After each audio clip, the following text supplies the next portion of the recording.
paranormal. It surrounds us. It's everywhere. Tonight, you will hear from the people who live and work within these highly active locations, all in the efforts to discover America's most haunted. With your host, ghost hunter and author, Dan Terry.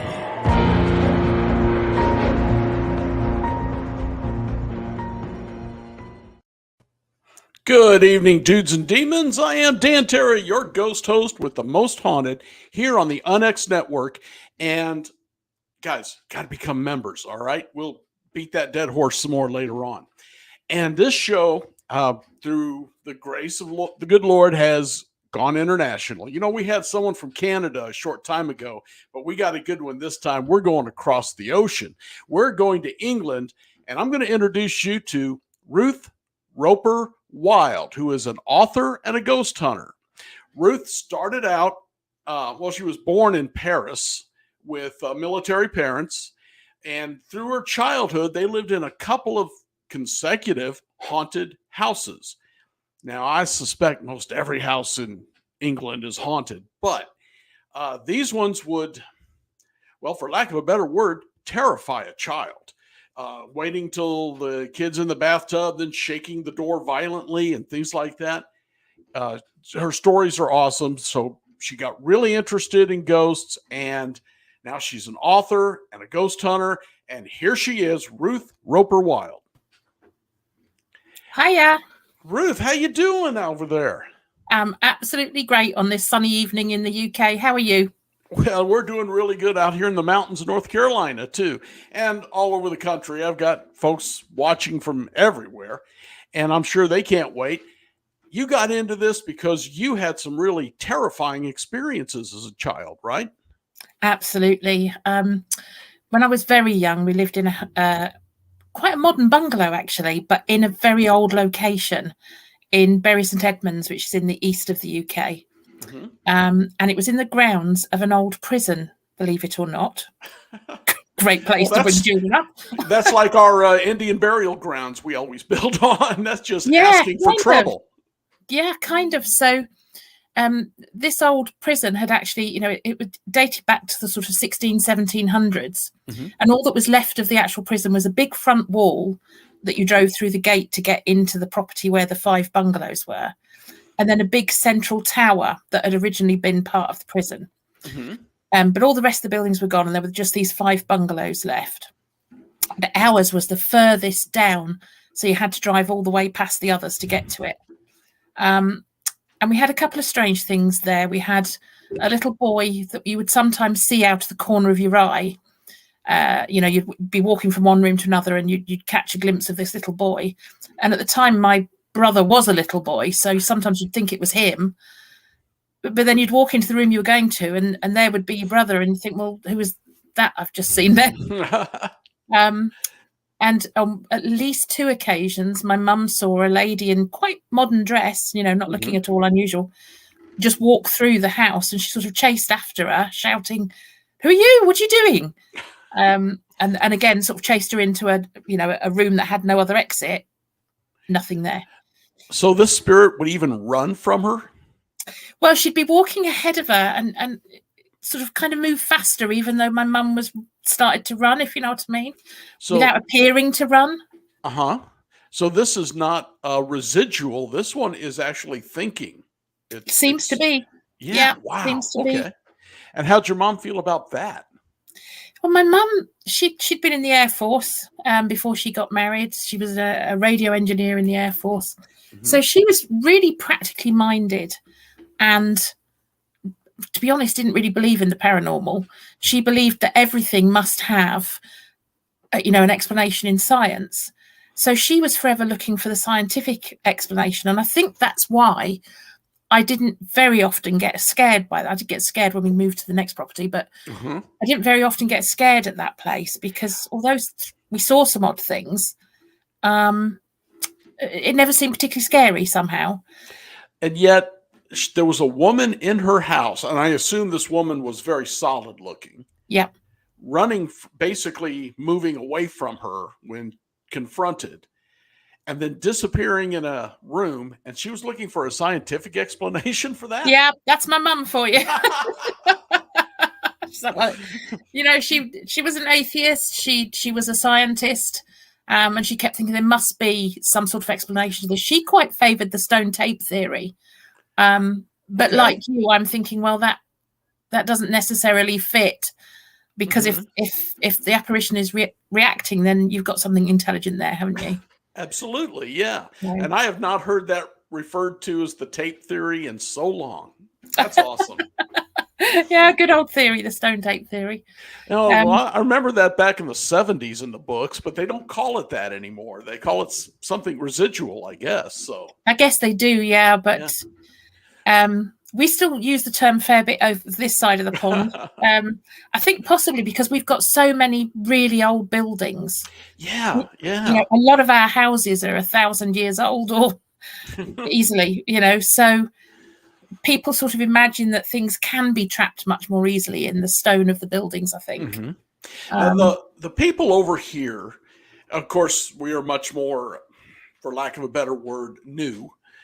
The ground is old, of course, but people here tend to get really frightened of ghosts, and many of them want to move immediately if they think there's anything like that.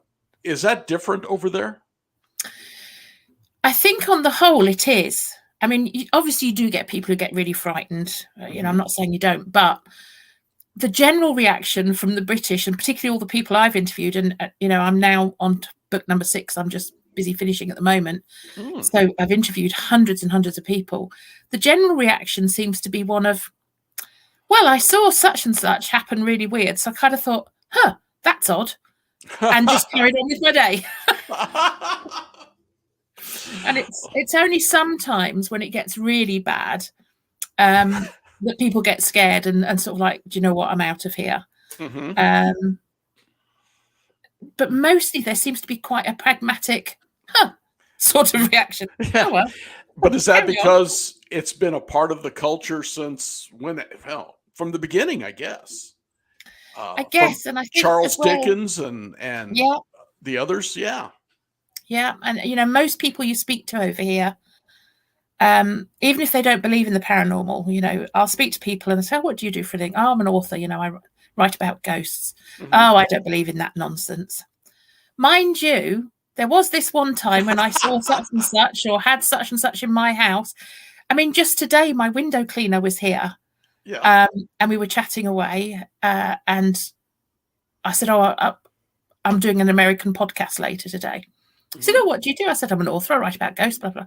"Oh," he said, "our house was haunted."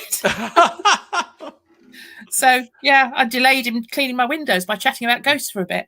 You know, that has happened constantly. Exactly what you described. Someone comes up and says, "Hey, do you know this person? He says he lived in the house I lived in, and he says it was haunted." "Yeah, I've heard the stories." And then they'll say, "Well, nothing happened. It's not haunted. He's lying. Except for this time when I saw this." And yeah. Okay, so you're saying it was haunted. Come on. Yeah. People are the same, I guess. I don't know. So what got you into the writing? Oh, no, I'm sorry. You was about to tell me about the second house that was really frightening. Yeah, and it was really the second house that did get me into the writing, funnily enough, or at least lead me down that path eventually. Because we moved from the first house to a house in Hertfordshire, which is much more in the centre of England.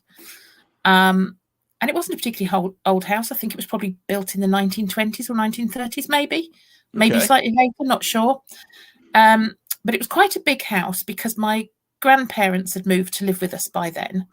So this house had 3 bedrooms, lounge, kitchen, dining room at one end, and 2 bedrooms, lounge, kitchen, bathroom at the other end, as a sort of little granny flat, we call them.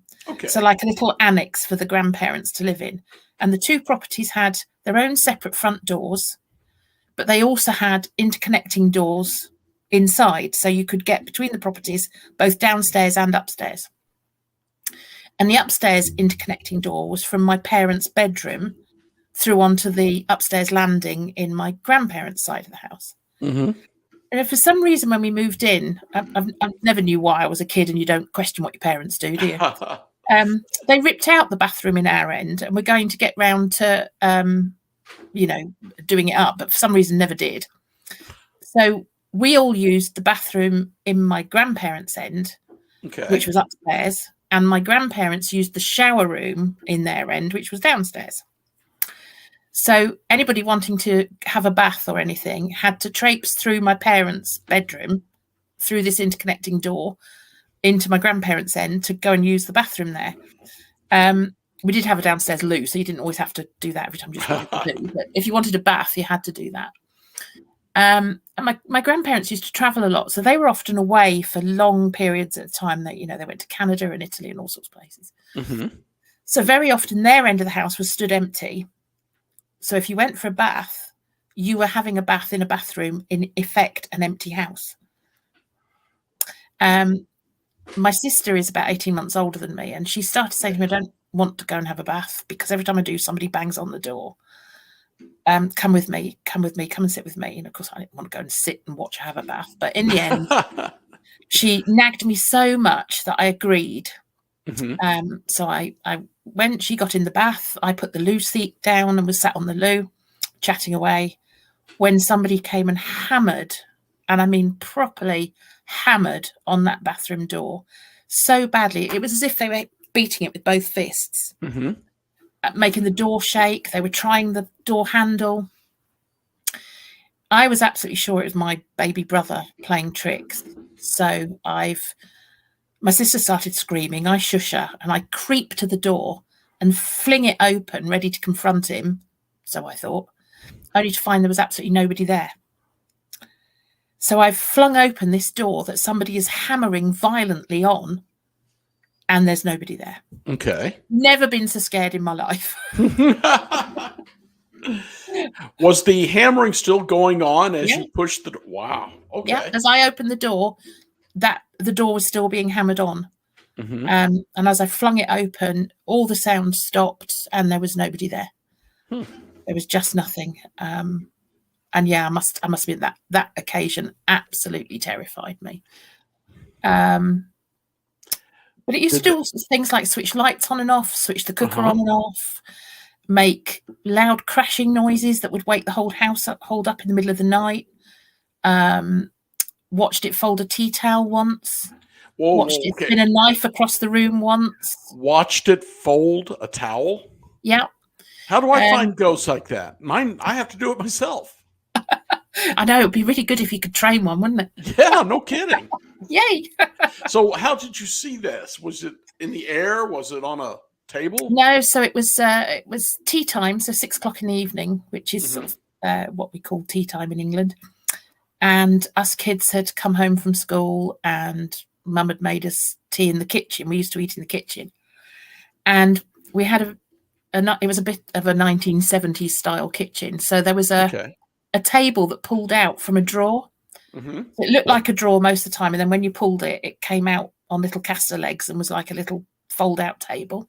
Mm-hmm. And us kids used to sit there and eat tea. And then one of us would have to stay behind and help clear up. And it was my turn that evening. So it was about 6:00. It was summertime, so it was sunny, broad daylight.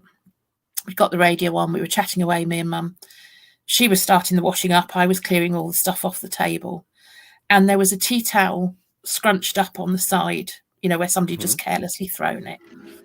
And both of us caught movement out the corner of our eye at the same time and kind of turned to look and watched this tea towel flatten itself out on the work surface of the kitchen and then kind of fold itself one way, fold itself the other way, and fold itself a third way until it had formed a neat little square and then just sat there. And of course, my mum and I just stood there watching it do this, kind of going, okay. And how did your scientific mother figure this out or explain this one? She just literally went, okay, and carried on washing up. But the time it flung a knife across the kitchen when she and I were watching, she did get a measuring tape out and measure how far the knife had gone. Right. And remark, well, that wasn't gravity then, was it? So she never offered what the explanation of what it could have been, but she was quite certainly wasn't gravity. So she went in and just proved what it wasn't and left it. Yeah. Wow. So you can see why I ended up wanting to see what it was. Of course. You know, wanting answers, really. And of course, I'm going back to, I'm going to give my age away here. I'm going back to the 70s, this was. And at that time, we didn't have the internet. We didn't have computers. So if you wanted to find something out, you had to traipse along to your local library and look up a book. Yeah. And what really made me fed up at that age was, and bearing in mind at this point, I'm a young teenager, you know, I'm sort of 12, 14, 16, that kind of age we were living at this house. I'd find all these books at the library and read them avidly to see what people were doing when they'd got things like this happening in their house. And all I could find was books on sort of dusty old castles and dusty old manors, you know, with grey ladies or knights in armour rattling chains or black monks wandering about or headless horsemen, or none of which related to what I was experiencing at home, and none of which was, you know, happening in modern times. They were all talking as if this had happened at least 100 years ago or more, you know. And I wanted to read about ghosts in people's houses then. So I started really looking for articles, books, whatever, that gave me stories about people who had experiences within my lifetime. Yes. And as I left school and started work, my first job was in the library. So I found out about card file. You know, the Dewey Decimal System. The jolly old Dewey. I was very good at the Dewey. Because all the books were listed in a card file. If if somebody came along and said, "Oh, have you got a book on such and such?" you went to the card file and you literally riffled through it, didn't you? Yes. So I bought myself a card file and I started keeping a card file on ghosts at home. And of course, I grew up, went different jobs, got married, got divorced, got married again later on. And all through this time of my life, all my life, I gradually moved from a card file to getting my first computer. And I had a program on it that simulated a card file. So I just love that Dewey system, huh? Yeah, just laboriously moved everything across those. It was digital, but still like a card file that you riffled through. And then eventually, of course, databases came along, and I moved everything over onto databases.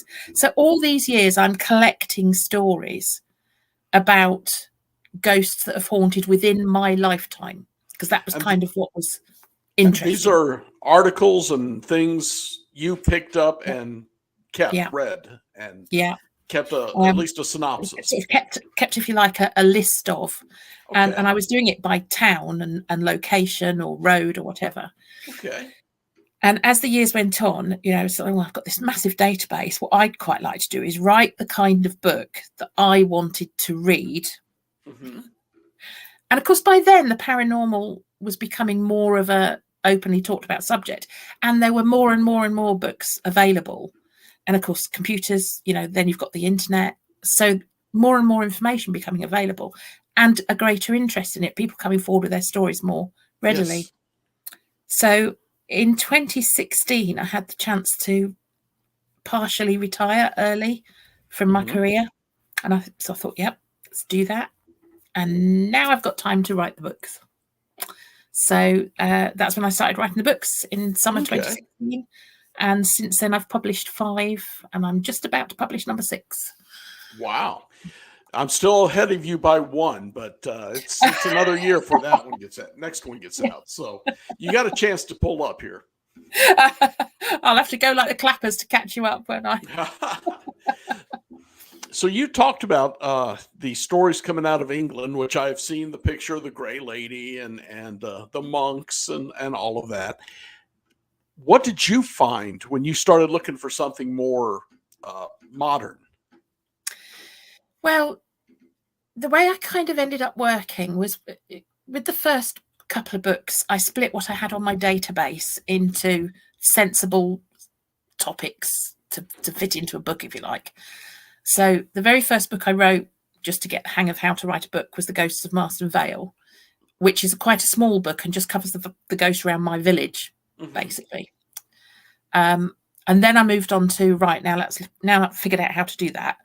Let's look at my database. So I split that into 3 basic categories: ghosts that haunt on one particular day of the year, so anniversary hauntings; ghosts that haunt roads and byways and tracks and that sort of thing; and then ghosts that haunt buildings.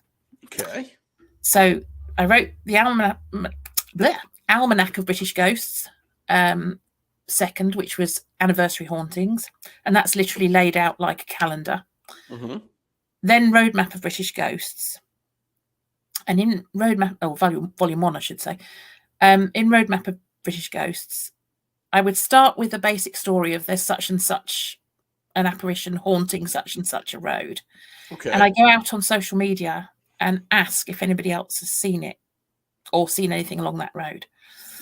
And then I'll speak to them, and I'll either interview them or correspond with them or whatever I can, and gather other stories about that same location. So by doing that, I was building a book that tells you whether or not a haunting is actually active. Are people actually experiencing it still? And of course, the thing is that as soon as you go out and you start talking to people and interviewing people and putting posts out and what have you, what tends to happen is somebody will respond and say, oh, I haven't seen anything along that stretch of the A34 that you were asking about, but my house is haunted, or the pub down my road is haunted, or I saw a ghost when I was 16 in a field, 3 counties over or whatever. So I started adding all these to the database, and it just self-perpetuates on and on and on. And the kind of things that people are dealing with, I mean, it's just mind-blowing, absolutely mind-blowing. And, all that sort of assumption that ghosts only come out at night. No. Any time of day, broad daylight, broad sunshine. I've got accounts of figures flinging themselves at cars and disappearing at the last second. Really? In broad daylight. Totally solid looking people that people challenge, disappearing as they walk up to them. Absolutely astonishing what people deal with. And they just make, such fascinating reading and such fascinating thought-provoking as to just what is going on, what is all of this that people are experiencing. And I learned very quickly never to say what it was I was looking for when I go out on, social media. So I'll say, I'm interested in a particular location, but I won't tell them what's supposed to haunt that location. And that way, supposing the original story I found is, I don't know, a headless horseman or something, what I get back is dogs, people, groups of people, strange shadows, strange lights, all sorts, but all happening in the same location, same small geographical location. Which would you say that's from different times? I mean, different time periods? It's, well, I actually, if I had to stand on a decision, if you like, I actually think there's different types of phenomena. Okay. So I think some things that people are experiencing are ghosts, if you like, the straightforward definition ghost, the spirit of somebody who was alive and is now deceased. But I think other people are experiencing either something along the line of a time slip or something along the line of some kind of elemental being that's, that's tinkering with sort of human perception. And I think there's also quite a lot of cryptid type activity going on.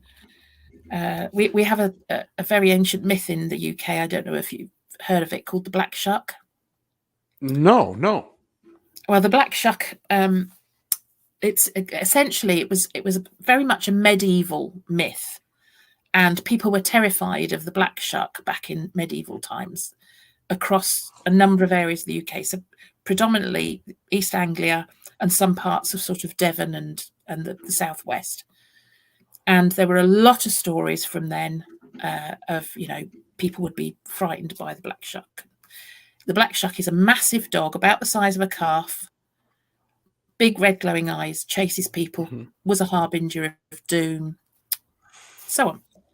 Okay. Most scholars would tell you that that's an old medieval myth, much like the griffin or dragons or, whatever.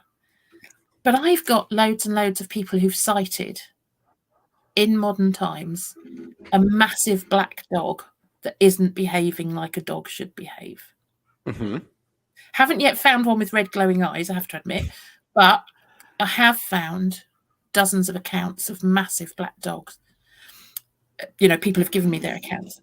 And then you start thinking, but we also get quite a lot of newspaper reports of sightings of black panthers in the UK. I've heard that. Yeah.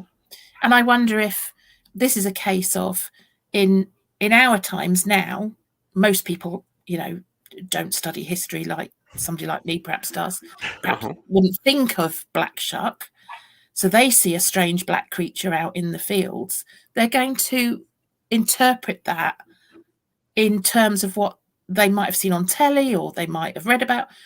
They do know about black panthers in this time. That's quite a common thing within urban knowledge now, isn't it? Yeah. So are they interpreting what they're seeing as a black panther and then reporting as such? Okay. Rather than necessarily as a black shuck, which it would have been reported. The people who reported the black shuck, is it? Yeah. Did they have a tragedy or death or something in the family following that, like the old legends would indicate? Not in modern times, no. I haven't had any instances of it actually being a harbinger of doom now.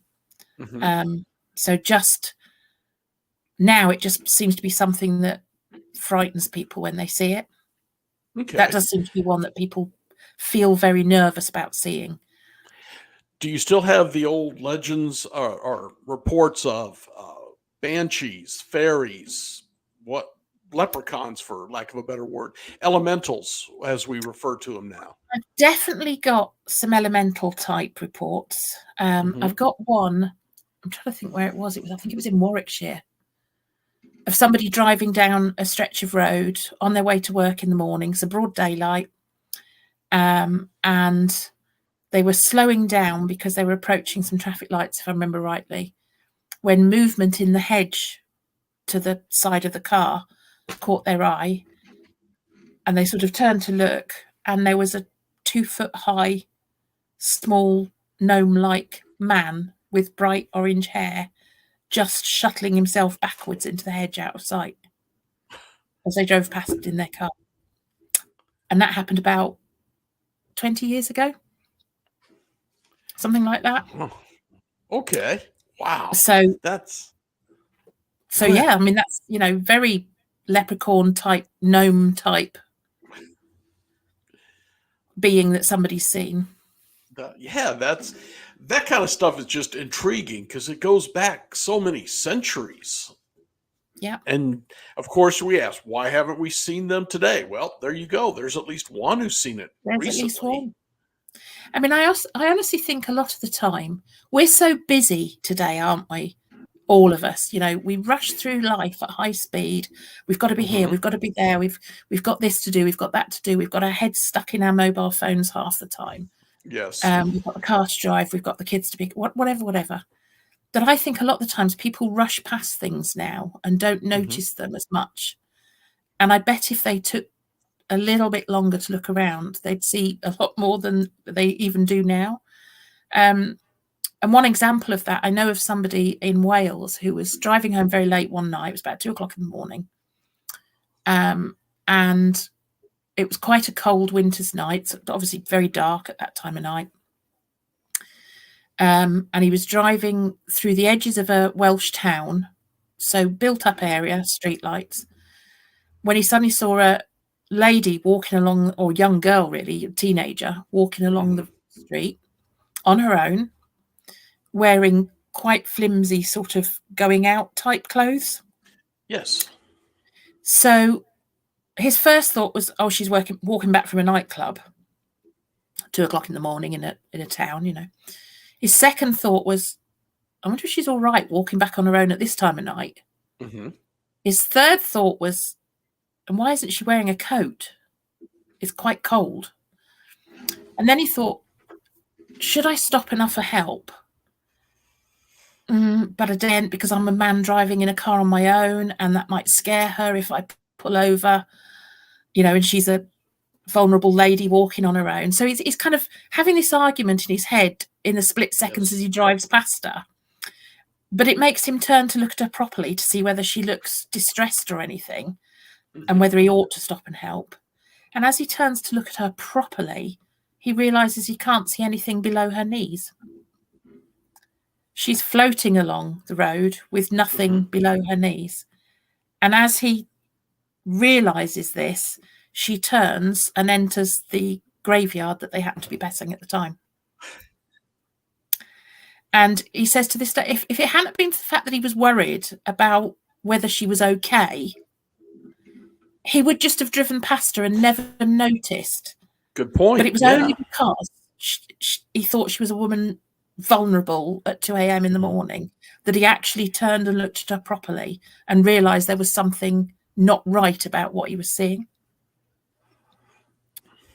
Wow. So I very think close to our it's very close to our Resurrection Mary over here in the Chicago area. Gets picked up, dressed, too thin, dressed, like a going out dress, but it's cold, no coat. Has him stop at a cemetery. She walks in. Later, he comes back and finds the grave of the girl by that name. And there's a place on the iron gates that's melted, where she grabbed the gates and pushed it open. So it's similar to the stories we have here, except did he go back and try to figure something out? No, he just thought, okay, not looking there again. And like he says, he really would not have noticed that anything was wrong with the, that she was an apparition, because she looked perfectly solid and normal, had he not turned to look properly because he was worried about her.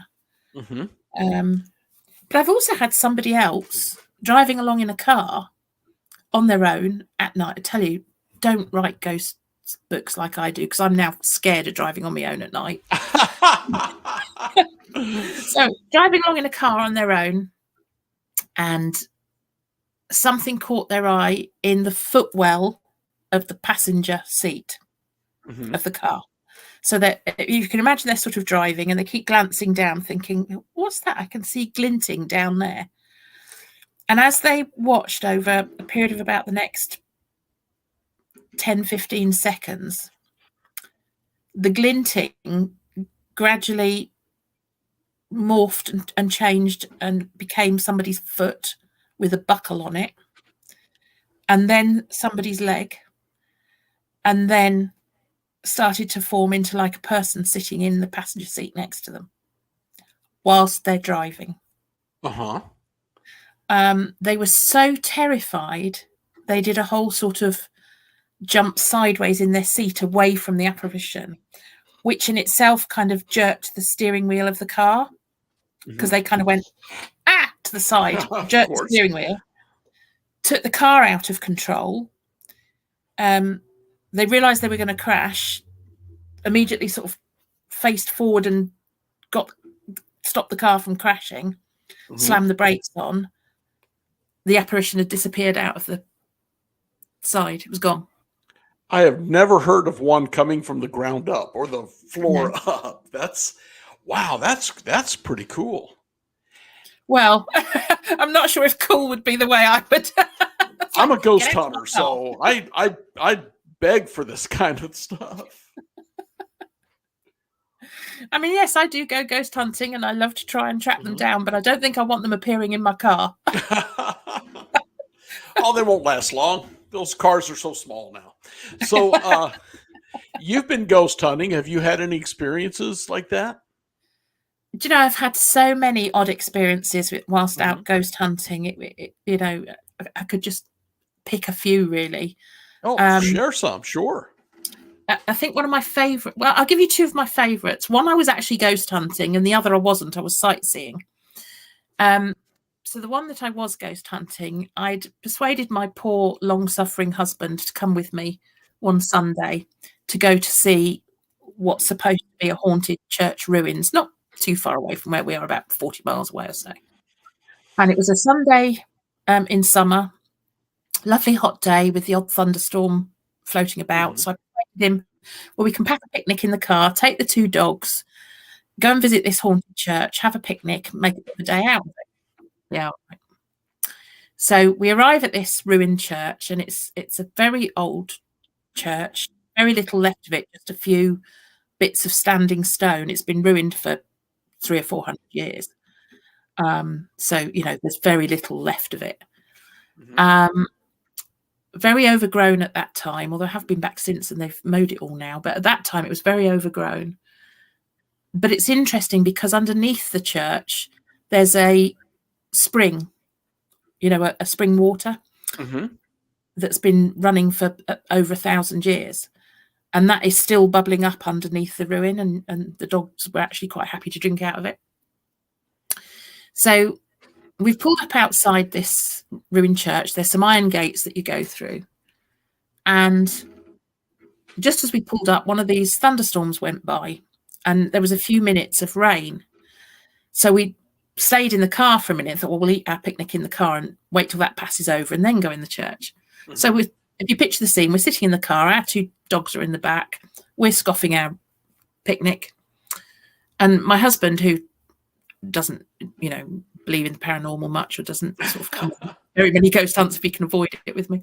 So what we're supposed to find here? And I said, it's supposed to be haunted by the sound of children laughing and playing and a headless horseman. And he was just saying to me, why do we have so many stories about headless horsemen in the UK? Did we really behead that many horsemen? And I'm just starting to answer that. When the sound of children laughing and playing floated through the car from outside because we got the windows down. But we're in the middle of nowhere. This church there is nothing else near it. It's on its own. Okay. So we both sort of looked at each other and went, where did that sound come from? Don't know. That was a little bit odd. Anyway, so we finished eating, had the discussion about the headless horseman, got out of the car, went down to the church, let ourselves through this iron gate, realised how overgrown it was, and decided that, that's okay. It's, it's not like it's nicely kept or anything. We can let the dogs off the lead. They can run around and have a play while we walk around it. So we let our dogs off. At that time we had two very big, bouncy dogs, Belgian Malinois. And the younger one that we've still got now, at that time he was only, I think he was about a year old at the time. So he was right at stroppy teenager, do what I like, mad dog stage. Husband and I are walking around. The two dogs are charging around like a pair of lunatics, particularly the younger one. And husband turns to me and says, so what do you do when you go on these ghost hunts? How do you get the ghosts to interact with you? And I say, we usually call out, are there any spirits here? Do you want to come and talk to us? And he said, well, does that actually work? I said, we'll give it a try. This is supposed to be children here. Call out and see if anything will happen. So he stands there, obviously feeling like a bit of an idiot because it's not something he does. And he says, if there are any children here that would like to come and talk to us, please do. And we've got these two lovely dogs that you can come and play with if you want. And at that moment, the younger of our two dogs, who is a complete lunatic at this stage, was about 50 yards or so away from us, literally charging around through the undergrowth. Suddenly jumps out of the undergrowth onto a nicely mown little bit there was, sits down facing away from us, so not paying attention to us at all, and leans to one side and holds his head up as if somebody's scratching his head. And the two of us kind of went, oh, okay. So I'm sat fumbling with my phone, trying to change it to camera to see if I can get any pictures of this. by the time I get it to camera, he's stopped doing it and has charged off again. So I said to Neil, do it again, say it again. See, so he did, repeated it, and the dog repeated it a second time. And that time I got loads of photos of him sitting there looking like he was, being scratched by somebody. Unfortunately, you can't see anything else in the photos. It hasn't revealed anything else when we check the photos. But you can see the dog sitting there looking like he's interacting with a person. And that's just what he asked for. Exactly. Kid to play with the dogs. Yeah, exactly. Okay. And I've been back there once recently it must have been last summer, I think. Just me and because our older dog has died since, so we've now got the young one. He's now 8. And I just went for a walk around in it, and it is much better cared for now. They've obviously done a lot of restoration work on it, and they've mowed back a lot of this overgrown undergrowth there was. So I was just walking around it, having a look. And at one point, I sat on a sort of broken grave memorial there was. Just sat there to rest for a minute. And he had run off down, the dog that is, had run off down the hillside just there and came back carrying a stick. And I expected him to bring it to me, wanting me to throw it. But he didn't. He took it somewhere else and laid it on the grass and then looked expectantly. And I thought, it's like he's taken it to another person, but there's only me here. So there's definitely something at that church. Definitely. Wouldn't it have been incredible if the stick had launched out and flown away? Yeah. Yeah, it really would. Then you get them to come home and fix your napkins for you. I really need to learn how to do ghost training, don't I? Well, if you do, let me know. So, you had another one. Yeah, so I actually really love Scotland. The Scottish Highlands, absolutely beautiful place. Miles and miles of untouched countryside, beautiful mountain vistas, wonderful. Hubby, not so keen on it. Not his thing. So, is he a city boy? No, funny enough, he is actually a country boy, but he was born round here, which is gently rolling countryside, and he's kind of more of a home boy, doesn't really like the long distance traveling, that sort of thing, as I do. So a couple of times I've taken a holiday up to Scotland to go and do hundreds of miles of driving and what have you on my own. And one of the times was this year. So in May this year, me and the dog, off we go up to Scotland, 500-mile drive, one end of the UK to the other, and stay in a little cottage in the middle of nowhere, literally, just on a lock edge, and do a lot of, sightseeing and driving around. And the first day we were there, obviously I'd had a long drive up there the day before, so I thought I'm not going to go too far today, but there's this interesting wildlife sanctuary area. So they set aside a piece of the land that you're not allowed to build on and what have you. I'll go and have a look at that. So to get to it, you had to go up a mountain, up a tiny switchback road, and then down the other side of the mountain, down the tiny switchback road, into a steep valley with a Scottish loch at the bottom and a dead-end road. So it's 8 miles to go up this, down this, and alongside the loch to the dead end. And there is no village, no nothing, just the odd scattered Scottish croft on the hillside. And the whole time I was driving it, I didn't see a single other car or person. As you get down into the bottom of it and you drive alongside this remote loch, at the far end of it, there's a bridge, which as you go across it is made of metal plates laid on a metal frame.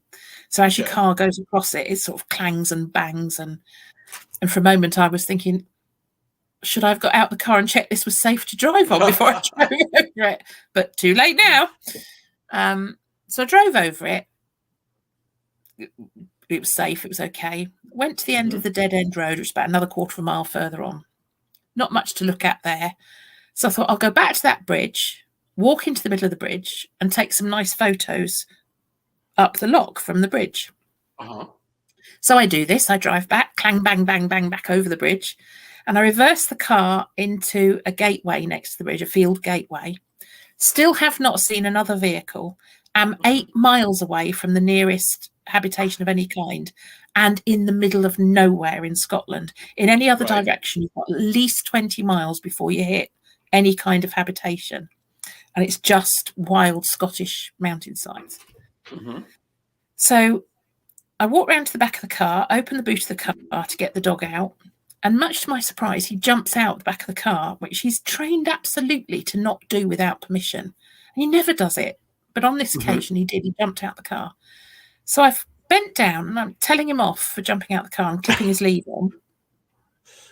When I hear what I think is a quad bike from the sound of the engine, it made me think quad bike, come onto the bridge right next to me, but from the other side. And the bridge all starts clanging and banging. So I think, oh, I wonder if they're going to be angry that I've reversed into this gateway. Right. And am I in their way? So I stand up to look. And as I make that movement from bent over at the dog to standing up, the sound stopped completely. And there's nothing there. So this bridge that a second ago has been clanging and banging and the sound of this engine, dead silence.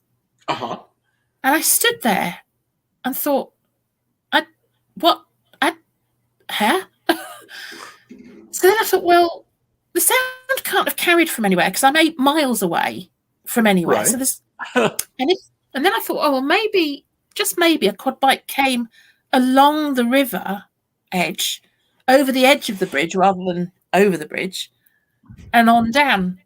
Didn't really make sense because I should still have been able to hear its engine if that was the case. But I walked over the bridge to have a look to see if that was even possible, but it wasn't because actually that side of the river was fenced as well. Okay. So you couldn't move like that. You could only use the road to get over the bridge.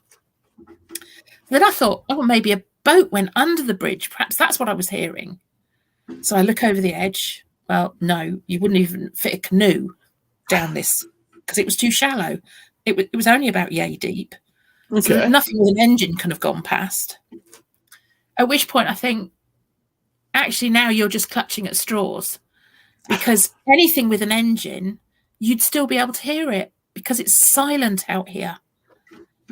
There's not even any planes going over out here. And at that point, I realised that you've just heard something that shouldn't have been there. And I also realised that poor Red, who, bear in mind, had jumped out the car when he knows he's not supposed to, is stood there whining and crying and really upset and doesn't want to be there. So I stayed for another 20 minutes and walked him around a bit. But the whole time, all he did was try and pull back towards the car and try and get back in the car. So I did put him back in the car. We drove about a mile up the road where there was a proper parking space with like an information board.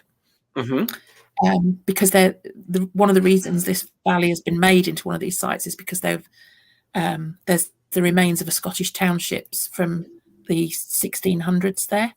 Okay. So I'm reading this board and I've got Red out, perfectly happy up there. He's back to being just a perfectly happy, normal dog. Wanting to do his ball, bouncing about. So whatever it was that was making him happy was definitely by that bridge. And whatever that sound was, I can't explain it. Do you get a lot of stories of things like that in the British UK? Loads. Yeah, absolutely loads. So many where people are just going about their normal daily lives, like I was that day, wasn't trying to find anything paranormal, was just having a nice day out. And something happens, something weird happens. Yeah. Well, tell me about your books, These Haunted Times. What's the basis of those two? Well, these were actually, because I'd written Almanac of British Ghosts and then Roadmap of British Ghosts. As I said earlier, when I was writing out to people, onto social media and saying, tell me about this road or this whatever, people were writing back and saying, oh, not that bit, but my house or my this. And of course, I'm busy adding all of that onto my databases. So instead of emptying the databases, which was the original plan, I'm actually filling them up. Okay. So then I'm left, once I'd published roadmap of, well, now my databases are full again. But this time it's with people's own stories rather than stories I've garnered from anywhere. So I thought, well, I better put them in a book then. So These Haunted Times Volume 1 are all those people that write to me and say, this happened to me or that happened to me. And that's what goes into those books. Okay. So, yeah, they're just a complete amalgamation of the stories that people have given me of what's happened to them. And I try as hard as I can to give them exactly as the person told them to me. Mm-hmm. So if all that happened was I was in this house and the door slammed, then that's all I write about. I don't try and, sex it up or add anything to it. I give it exactly as the person gave it to me. So what you read there is what they told to me. Okay. So to bring this back around to where we started, do you still get stories of the haunted or the headless horsemen, the knights, the monks, the gray ladies? Are those still coming through? Well, weirdly, yes. You'd actually think, you'd actually think no, wouldn't you, logically? But I know of one location near Sheffield where the person who wrote to me said, actually, up until about 10, 12 years ago, it was quite a thing locally to drive up this particular little bit of road that goes up onto the moorlands outside Sheffield. Because if you went up there at a certain time of night, you could pretty much guarantee you would see the figure of a highwayman on a horse up there. And he said he and his friends, did it for several years, sort of about 15 years ago. Mm-hmm. And it was seen on at least 4 or 5 occasions. I've got a town not a town, it's a small, very large village, small town perhaps, in North Bedfordshire, where I started out with one story about the sound of a horse galloping. And I think I'm now up to 8 or 9 of people who have seen or heard something to do with a ghostly horse. So some people might have heard it galloping. One account, they saw just the outline of a horse jump across the road in front of their car. Another one saw a sort of glowing figure of a horse down the bottom of their field where their own horses were kept. Somebody else who lives on the high street in the village went to step out onto his doorstep about midnight one night and heard a horse coming down the high street and sort of thought, who the heck's got a horse out at midnight? And the sound sort of clopped past him and went on past with nothing to see. So, we've definitely got some sort of horse-related entity going on there. Wow. I've definitely got quite a few black monks in several of the books. We get quite a lot of white ladies. Whether they've replaced the grey ladies or not, I don't know. We get horse and carriages. I've got quite a few modern sightings of, old style horse and carriages. Okay. I was writing one up in this version of Roadmaps. I'm just writing Roadmap Volume 2. And somebody saw a car coming towards them swerve and crash off the road, and of course immediately stopped and ran to help. And the grandfather and his grandson who were in this car that had crashed, oh, did you see it? Did you see it? Did we hit it? Is it all right? Did you hit what? And they'd seen a coach pulled by 4 horses pull across the road, and that's what they'd swerved to avoid hitting, or so they thought. But the car coming the other way saw nothing, just this car suddenly swerve across the road and crash. So, yes, we still have all the old ghosts, apparently. Ruth, I could talk to you for hours, but we're about out of time. How can folks get your books? They're all available on Amazon. And if you've got Kindle Unlimited, you can read them for free, or you can download them, or they're also available in paperback. But you can also go to any of your bookstores and ask them to order them in, because they're available on distribution as well. So you should be able to get them that way as well. Okay. Well, I hope we get the chance to talk some more, because your stories are incredible. And apparently I've got to get over there and ghost hunt. Definitely. That would be absolutely great. We could meet up and I'll show you some of the great places. But yeah, anytime you want me back, just give me a shout. Always happy to talk ghosts. All right. That sounds great. Ruth Roper Wylde, author and British citizen of which village? Marston Mortain. Okay. All right. Well, thanks for coming in, and I hope to talk to you again soon. Hope to talk to you soon. Take care. Take care.